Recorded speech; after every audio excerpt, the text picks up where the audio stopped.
Elected in 155, Anicetus as Bishop of Rome presided over a church council at Rome that was attended by a number of bishops, including Polycarp, Bishop of Smyrna.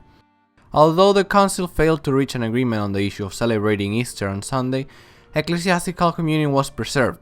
Following this synod, there were consequent synods in Palestine, Pontus, Origen, and Gaul that declared in those regions that the celebration should be exclusively on Sunday.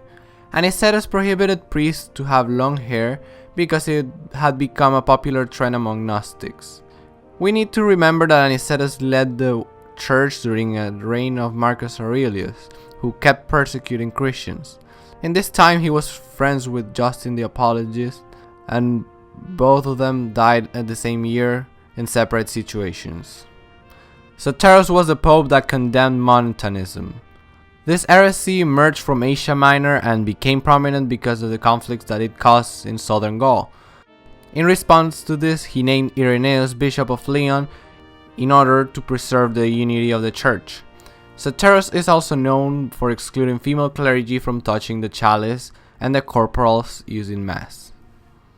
Pope Eleutherius used to be a deacon who acted as secretary of Anicetus during his meeting with Polycarp.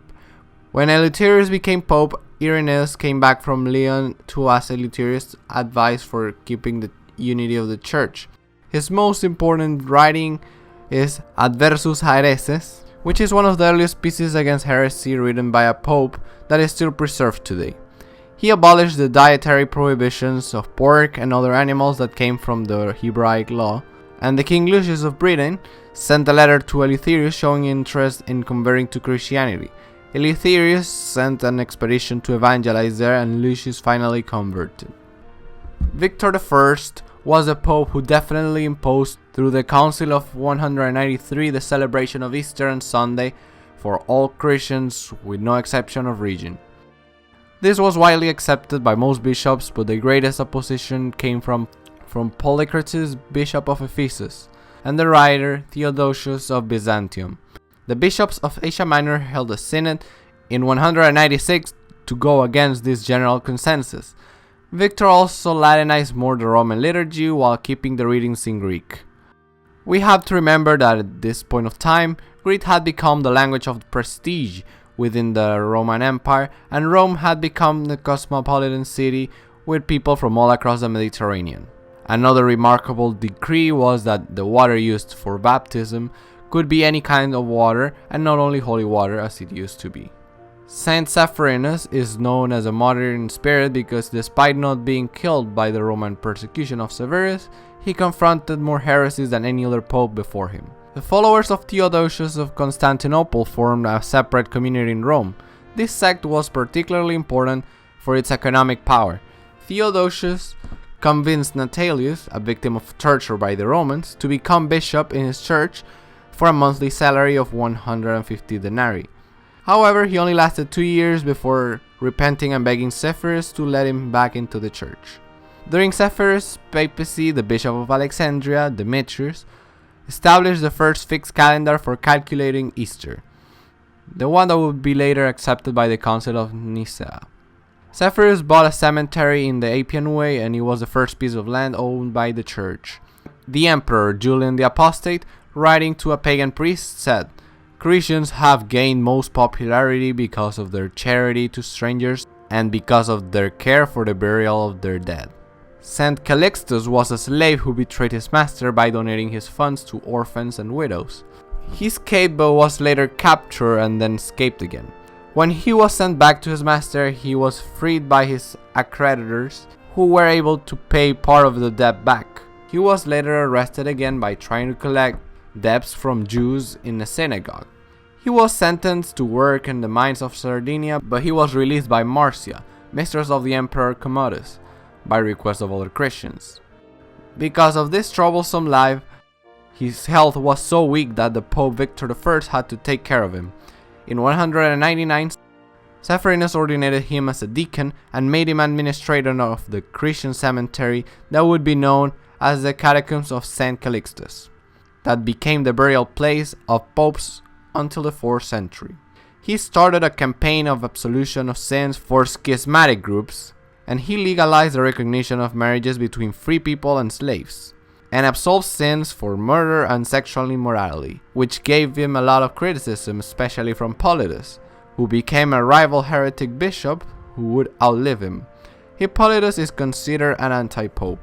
Pope Urban was remarkable for the conversions during his period, because the persecution of Christians stopped after Heliogabalus' death.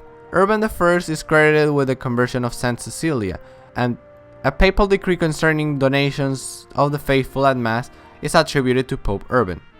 The gifts of the faithful that are offered to the Lord can only be used for ecclesiastical purposes, for the common good of the Christian community and for the poor, for they are consecrated gifts of the faithful, the atonement offering of the sinners, and the patrimony of the needy, making him the first pope to regulate the finances of the church.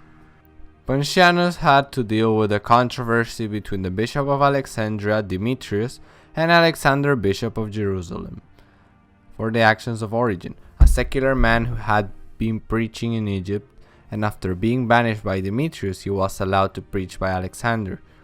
The Synod of Rome, led by Pontianus, called Origen to go to Achaia to settle the dispute in 230, but he was ordained in Palestine and arrived as a priest in Athens.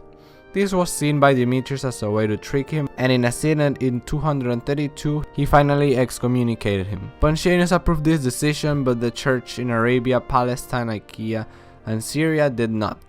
Pontianus was sent by the Emperor Maximus with the anti-pope Hippolytus to work in the mines in Sardinia until their deaths. Over there they were able to reconcile, and Hippolytus was readmitted in the church, ending the schism. Pontianus resigned in September 8 of 235 with a letter to Rome to make the transition smooth in his absence, and became a martyr a month later. Antirius had a short papacy characterized by recovering bodies of martyrs for 2 years until he was captured and executed. He named only one bishop, and he was presumably a freedman. During his reign, the Bishop of Alexandria, Heracles, started using the title of Pope that derives from the Greek word papas, that means father, being the first among any of the bishops. This would influence later the rest of the patriarchs such as Rome, Antioch, and Constantinople to use the title of Pope as well. Saint Fabian was just a regular man who renounced his Roman nobility status to follow Christ. When he was called for the papal election, he was not in the mind of anyone. It was until a dove came down from the window and stood on his head, the congregation took it as a sign that the Holy Spirit had chosen him. He became the first bishop of Rome by acclamation, and not named by his predecessor. As Pope, he recovered the bodies of Pontianus and Hippolytus by using his influences in the Roman court. He also divided Rome into 7 deaconships in order to collect data of the martyrs easily.